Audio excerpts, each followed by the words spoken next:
So, hi everyone! So, ngayong araw na to ay Friday. Friday.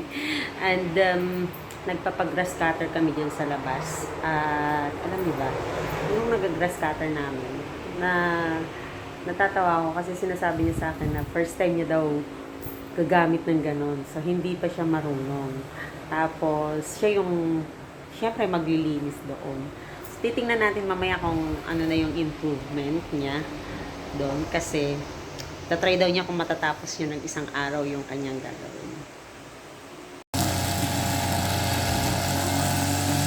Medyo malawak talaga yung lilinisan ngayon. Kasi ngayon lang din po kami nakabili ng grass cutter ulit. Nasira.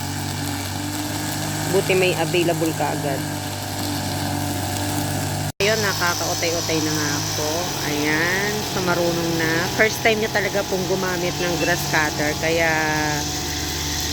nag-worry ako kanina kung yan ba talaga ay mapapa-andar niya. Ayan, so far naman guys, kita nyo, medyo malawak na yung kanyang nalinisan. Let us wait na lang kung kaya niyang tapusin yan in one day. Yan, medyo malawak pa rin talaga yung lilinisin. Pero dahil grass cutter nga yung kanyang gamit, sa tingin ko naman, matatapos niya. Wow, parang ang galing-galing. First time.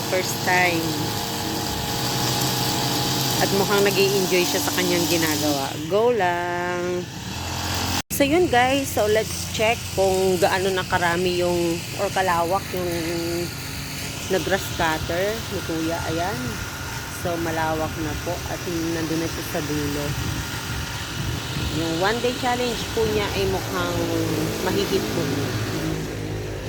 So at ayun na nga, kung makikita nyo, yes! Nagawa niyang tapusin ang pag- Guys, malinis na.